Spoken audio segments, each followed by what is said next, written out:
전능하사 천지를 만드신 하나님 아버지를 내가 믿사오며 그 외아들 우리 주 예수 그리스도를 믿사오니 이는 성령으로 잉태하사 동정녀 마리아에게 나시고 본디오 빌라도에게 고난을 받으사 십자가에 못 박혀 죽으시고 장사한 지 사흘 만에 죽은 자 가운데서 다시 살아나시며 하늘에 오르사 전능하신 하나님 우편에 앉아 계시다가 저리로서 산자와 죽은 자를 심판하러 오시리라.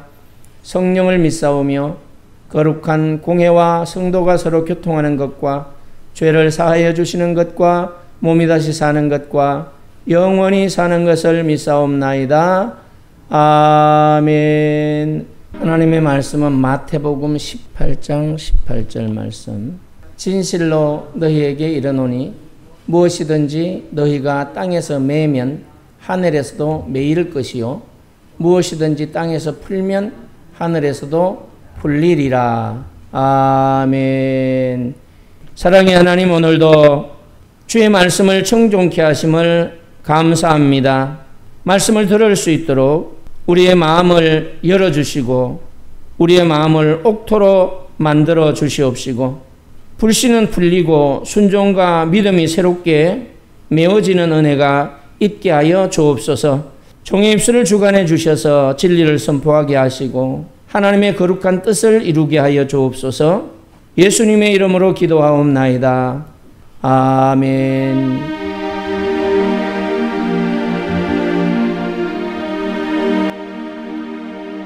오늘 이 하나님의 말씀은 우리의 권세가 어떤 권세인지를 알게 하는 그런 말씀입니다. 오늘 이 마태복음 18장 18절의 말씀을 통해서 하나님은 우리에게 놀라운 권세를 주셨다고 말씀을 하고 있고 그에 따른 책임을 우리에게 가르쳐주고 있습니다. 예수님은 이렇게 말씀하셨어요. 우리 함께 읽어봅시다. 진실로 너희에게 이르노니 무엇이든지 너희가 땅에서 매면 하늘에서도 매일 것이요 무엇이든지 땅에서 풀면 하늘에서도 풀리리라. 아멘. 이 말씀은 하나님과의 관계 속에서 살아가는 우리에게 주어진 그런 권한에 대해서 말씀을 하고 있고 책임이 얼마나 중요한지에 대해서도 말씀하시는 말씀입니다. 우리는 이 땅에서 묻고 푸는 권세를 받았습니다. 그 묻고 푸는 권세는 단순한 판단이 아니고 하나님의 뜻을 분별하고 실천하는 책임입니다. 죄를 묵는다는 것은 그 죄를 외면하지 않고 사랑으로 권면하며 회개로 이끄는 것인데 이 말씀은 교회 속에서 죄를 지은 성도들을 보면 외면하는 것이 아니고 정죄하는 것이 아니고 사랑으로 권면하여 회개하여 돌이키게 하는 그러한 사랑을 말하는 것입니다. 그렇게 해서 죄를 묵는다고 표현을 하고 있어요. 풀어준다는 것은 그와 같은 성도들을, 그와 같은 사람을 용서하고 회복시킨다는 것입니다. 하나님은 우리에게 영적인 분별력을 주셨습니다. 그 분별력은 내 감정이나 내 기준이 아니고 하나님의 말씀과 성령의 인도하심을 따라 이루어지는 것입니다. 그렇기 때문에 우리는 말씀과 성령의 인도하심을 따라 주님이 우리에게 주신 영적 분별의 책임을 다해야 된다는 것입니다. 묵는다. 죄나 악한 영향력에 대해서 경계하고 단절한다는 말이에요. 그런 행동을 말하는 거예요. 예를 들면 반복되고 있는 죄를 방치하지 않고 사랑으로 권면하여 돌이키게 하는 거지요. 잘못된 길에 가고 있는 형제를 보면서 외면하지 않고 방치하지 않고 진리의 말씀을 따라 사랑으로 권면해서 돌이킬 수 있도록 돕는 거예요. 그게 죄를 묵는 행위입니다. 그럼 죄를 푼다는 것은 뭘까요? 이미 말씀드린 것처럼 용서하는 겁니다. 회복을 의미하는 거지요. 죄가 풀어진다. 회복 의미하는 거예요. 상처받은 그런 관계를 회복하고 용서를 통해서 자유케 하는 거예요. 우리가 하나님의 은혜로 죄사함을 받고 자유함을 얻은 것처럼 푸는 하나님의 은혜는 바로 용서와 회복을 의미하는 것입니다. 우리가 살아가면서 사람을 미워할 때도 있고 비판할 때도 있고 정죄할 때도 있어요. 괜히 싫을 때도 있어요. 이럴 때 미워하거나 판단하고 괜히 싫어하는 이런 행위들은 묶는 행위예요. 묶이는 행위예요. 매이는 행위예요. 그렇게 되면 하늘에서도 묶이는 행위가 된다는 겁니다. 반대로 내가 용서하고 품는다, 받아들인다, 용서한다는 것은 하늘에서도 풀리는 은혜의 역사가 일어난다는 것입니다. 푼다 이 말은 우리가 보편 일반적으로 그 왜 품어줘야지, 받아들여줘야지, 사랑해야지 하는 그런 의미와도 같은 겁니다. 그래서 오늘 묶임과 매임에 대해서 우리가 잘 이해를 하면 하나님의 은혜가 우리에게 넘치고 있음을 깨달을 수 있습니다. 그러면 우리는 영적 분별의 책임이 있는 반면에 중보 기도의 권세도 주님이 우리에게 주셨어요. 묶고 푼다 이 표현은 기도의 권세와도 연결되어져 있습니다. 우리가 기도할 때 단순히 하나님께 어떤 걸 주세요, 이거 해야 돼요, 보고하고 요청하는 수준이 아니라 하늘의 뜻을 이 땅에 실현하는 통로의 역할이라는 거예요. 그 기도가. 그래서 이 기도라는 축복이 얼마나 중요한 권세인지를 우리가 깨달아야 됩니다. 우리는 자녀를 위해서 기도할 수 있어요. 교회 공동체를 위하여 기도할 수 있어요. 나라를 위하여 기도할 수 있습니다. 이 기도를 통해서 악한 영향력을 묶어버리고, 그러니까 묶어버린다는 것은 악한 영향력은 제거되게 하시고 해결되게 하는 거죠. 하나님의 평안과 치유를 풀어내는 권세를 행사할 수 있다는 거예요. 기도는 우리의 가장 강력한 영적인 무기예요. 눈에 보이지 않는 무기예요. 총과 칼보다도 더 강한 무기라는 것입니다. 왜냐하면 하늘과 연결된 삶의 핵심이 기도예요. 하늘의 뜻이 이 땅에서도 이루어지게 하는 것이 기도입니다. 기도는 하나님의 뜻을 발견하고 그 뜻이 현실 속에 나타나도록 권세 있게 선포하고 실행하는 영적 사역이에요. 우리가 막 금요일날 기도하고 주일날 합심해서 기도하고 이 합심 기도, 중보 기도, 누군가를 위하여, 나라를 위하여, 이웃을 위하여, 형제를 위하여 기도하는 이 기도가 매우 중요하다는 겁니다. 권세 있는 기도라는 거예요. 그래서 우리가 기도할 때 묶는 기도는 그럼 어떤 기도냐? 악한 영향력을 묶어버려야 돼요. 질병을 묶어버려야 돼요. 두려움 이런 것들을 묶어버려야 돼요. 그래서 우리가 예수 이름으로 기도하는 거죠. 그리고 우리가 묶는 행위가 기도라는 겁니다. 그럼 푸는 기도는 뭐예요? 평안을 비는 거예요. 회복을 기도하는 거예요. 치유를 기도하는 거예요. 하나님의 은혜를 구하는 겁니다. 이게 풀어내는 기도예요. 묶어야 될 기도가 있고 풀어야 될 기도가 있다는 거죠. 이런 겁니다. 자녀가 방황합니다. 이럴 때 주님의 이름으로 그 방황을 묶어버리고 지혜와 평안을 풀어달라고, 평안을 달라고 기도하는 것이 이게 푸는 기도예요. 공동체가 어려울 때, 이 몸된 지체들이 어려움을 당하고 있을 때에 이 미움과 오해 같은 이런 악한 영향력은 묶어버리고 사랑과 화해를 풀어달라고 기도해야 돼요. 사랑과 화해가 이루어지도록 기도해야 돼요. 이게 뭐예요? 풀어달라는 기도죠. 이게 중보 기도예요. 이 권세를 하나님으로부터 받은 것입니다. 또한 우리는 이 교회 공동체 안에서 책임 있는 행동을 해야 됩니다.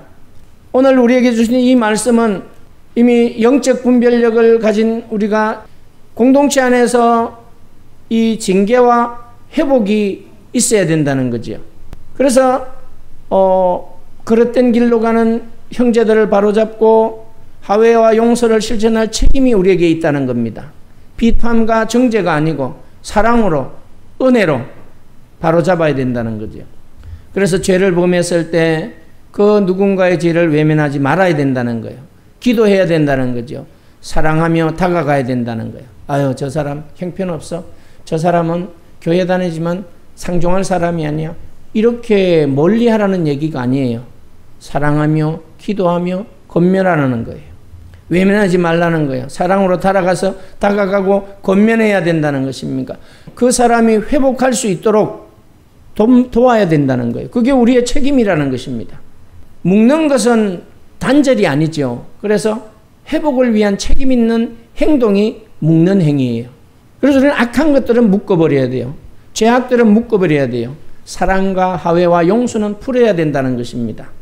그래서 묶는다는 이 말은 구체적으로 죄를 지적하는 것과 꾸짖는 것과 비판하는 것과 정죄하는 것은 달라요. 알 수 있도록 지혜롭게 지적하고 회개를 촉구하는 거지요. 그게 묶는 거예요. 악한 영향력을 묶는 겁니다. 푼다는 것은 용서하는 거예요. 다시 품어준다는 거예요. 아무 일도 없었던 것처럼. 이게 우리의 삶의 자세가 되어야 된다고 성경은 우리에게 가르쳐 줍니다. 그래서 누군가 잘못했을 때 외면하거나 뒷말하지 말고 뒷담화라 그러죠. 뒷담화. 뒤에서 수근수근 하지 말고 직접 사랑으로 권면하라는 것입니다. 기도하면서. 그리고 회개하고 돌이킨 사람을 다시 믿음으로 받아들이라는 거예요. 그래서 죄를 묻고 품어야 할 책임은 판단이 아니고 회복을 위한 사랑의 행동이라는 것을 우리에게 가르쳐 줍니다. 우리가 살아가는 삶에서도 많은 결정에 대하여 영적인 책임들이 있어요. 그래서 오늘 성경에 보면 너희가 땅에서 매면 하늘에서도 매일 것이요 이렇게 말해요. 땅에서 매면 하늘에서도 매인다. 이 말씀은 우리 삶의 결정이 하늘과 연결되어져 있다는 거예요. 하늘이라고 말할 때는 하나님의 뜻을 얘기하는 거예요. 하나님과 연결되어져 있다는 거예요. 그래서 우리는 하나님의 뜻을 따라 무엇을 하든지 결정해야 되고 행동해야 될 책임이 있다는 것입니다. 용서할 것인가? 관계를 회복할 것인가? 어떤 길을 선택할 것인가?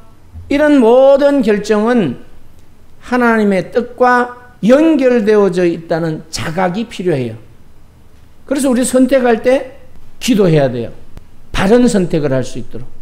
그래서 우리는 단순히 어떤 것을 선택하는 존재가 아니라 하나님의 뜻을 반영하는 삶의 결정권자라는 거예요. 매우 중요한 존재들입니다. 그래서 우리가 하나님의 뜻에 반하는 것, 하나님이 원하지 않는 것은 끊어내는 선택을 해야 돼요. 버리는 선택을 해야 되는 겁니다. 이게 묶는 결정이에요. 묶어버리는 결정. 그러면 푸는 결정은 뭘까요? 하나님의 뜻에 순종하는 겁니다. 열어가는 선택이죠. 그래서 우리가 살면서 언제든지 선택의 기로에 있어요. 이쪽이냐 저쪽이냐, 이쪽 길이냐 저쪽 길이냐, 돌아가야 되냐 앞으로 가야 되냐, 많은 결정을 눈앞에 두고 있는데 어떤 일을 시작하거나 멈출 때 그것이 하나님의 뜻에 부합한지 하나님의 뜻에 맞는지 기도하면서 결정해야 된다는 거예요. 하나님의 뜻에 따라 결정해야 된다는 것입니다. 그래서 용서할 것이냐? 이걸 어떻게 용서하지? 자기 합리화를 취하면서 다양한 그런 이유들을 대면서 용서하지 못할 수도 있잖아요. 하나님의 뜻을 따라 용서해야 된다는 거예요. 하나님이 뭘 원하시지? 그래서 우리는 그러한 기도하는 가운데 진리의 말씀을 묵상하면서 용서해야 되고, 관계를 회복할 것인가? 회복할 수 있고 회복하지 않을 수도 있죠. 우리가 뭘 선택하냐에 따라 관계가 악화될 수도 있고 회복될 수도 있는 것입니다. 그리고 또 하나님이 우리에게 주신 직분에 대한 사명, 성도로서의 사명, 또 사회적 그런 위치에서 그 자리에서 해야 될 그런 사명들, 이러한 것들을 따를 것인가 아니면 내 멋대로 살 것인가, 이것도 자기 결정에 따라 이루어져야 되는데 하나님의 뜻을 따라 결정해야 된다는 거예요. 하나님의 시선으로 모든 결정을 바라봐야 된다. 할렐루야. 우리 한번 축복합시다. 하나님의 눈으로 모든 것을 바라봅시다. 어떤 죄인을 하나님이 아무것도 따지지 않고 독생자를 주시고 우리를 살려내셨는데 무조건적으로 사랑하고 용서한 것처럼 우리도 하나님의 시선으로 봐야 돼요, 사람을. 그러면 용서할 수 있고 화해할 수 있고 비판하지 않고 정죄하지 않고 하나님의 뜻을 따라 믿음으로 행동할 수 있다는 것입니다. 이 매임과 풀림, 묶임과 매임, 다양한 상황이 있어요. 우리가 살아가는 이 삶 속에는 여러 가지 상황들이 있어요. 몇 가지 상황만 예를 들어 볼게요. 부부 갈등이 있어요. 뭐 이 부부 갈등, 형제 갈등 같이 적용을 해도 되지요. 친구의 갈등, 부부 갈등, 갈등이라는 문제. 여기에서는 상처가 있어요. 오해가 있어요. 감정적 거리감이 있어요. 이런 것들은 뭐 해야 돼요? 묶어버려야 돼요. 이런 것들은 하나님의 은혜로 버려야 된다는 거죠. 그러면 풀어야 될 건 뭘까요? 용서와 사랑과 대화예요. 아유, 꼴도 보기 싫어. 말도 하기 싫어. 그런 말 잘하나요? 꼴이 보기 싫으니까 말도 하기 싫다는 거죠. 말을 하지 않는다는 것은 문제가 심각하다는 거예요. 이거는 보통 미움이 아니에요. 말을 하고 미워한다는 것은 그래도 50%라 그러면 말을 안 하고 미워하는 건 이건 100%도 넘어요. 이 대화가 단절된다는 건 이건 심각한 문제예요. 그래서 대화가 있도록 사랑이 있도록 용서가 있도록 푸는 기도가 필요하다는 겁니다. 자녀들이 방황해요. 그럼 미워하고 정죄만 할 것이 아니라 걱정할 것이 아니라 혼란을 묶어버려야 돼요. 반항심을 묶어버려야 돼요. 거짓된 정체성을 묶어버려야 돼요. 바른 정체성을 가지도록. 그 다음에 뭘 풀어야 돼요? 평안을 가지도록 기도해야 돼요. 그들이 평안할 수 있도록. 그게 풀림이에요. 지혜를 풀어야 돼요. 하나님의 뜻을 알도록 기도해야 돼요. 그래서 그들이 거짓된 정체성을 회복하고 올바른 정체성을 가지고 평안을 가지고 하나님이 주신 지혜를 가지고 하나님의 뜻을 따라 살아갈 수 있게 되는 것입니다. 친구들과의 관계 속에서 오해가 발생해요.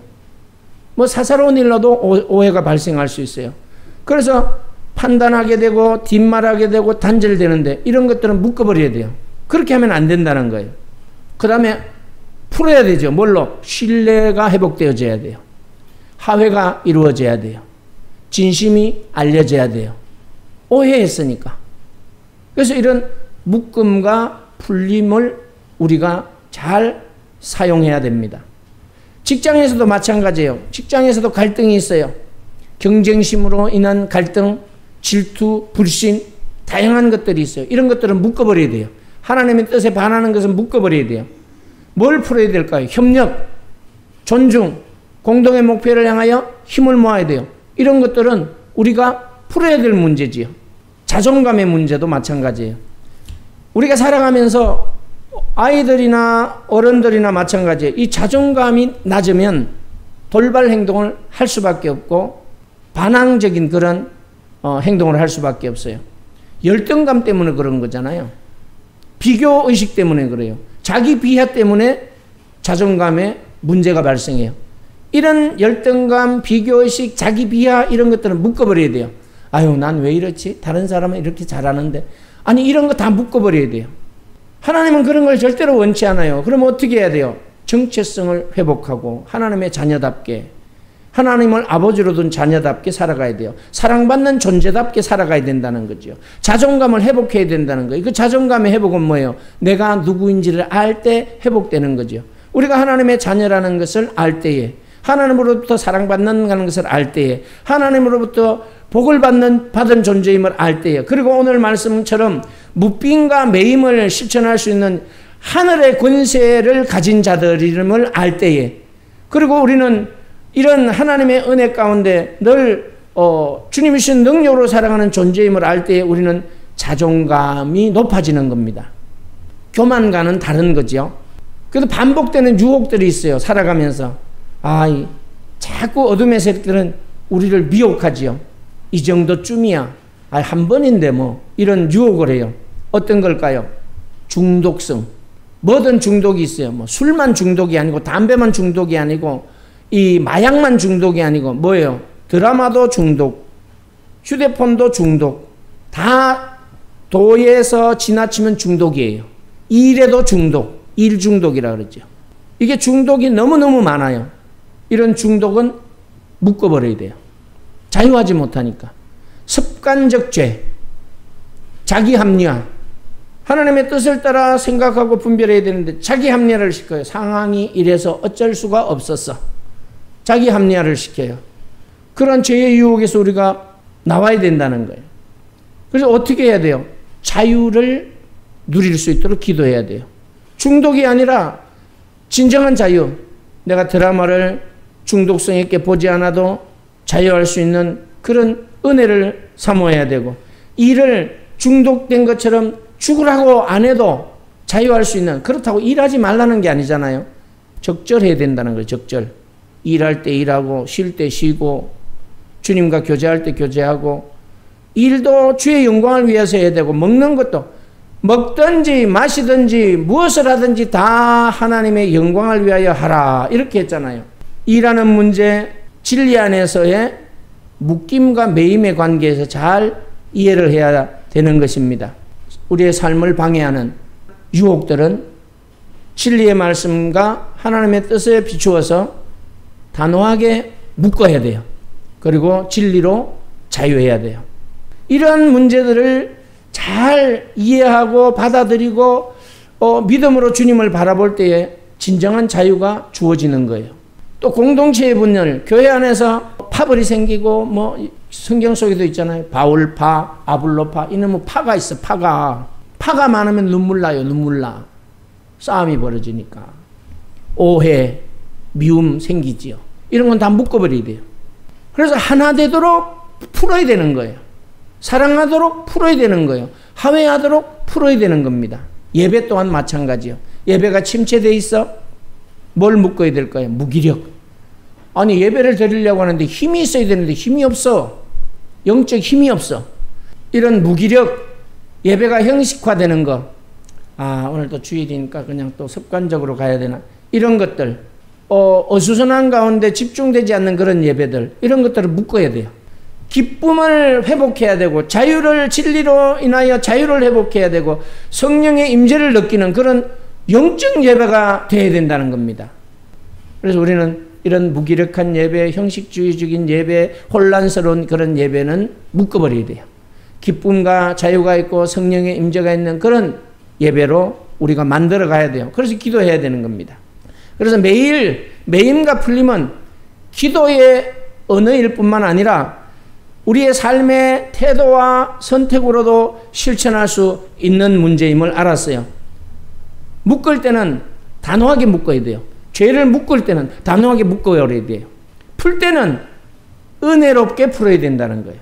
묶을 때는 단호하게, 푸는 문제는 은혜롭게 하는 그런 균형이 필요하다는 것입니다. 우리의 삶은 하나님과 연결된 삶이에요.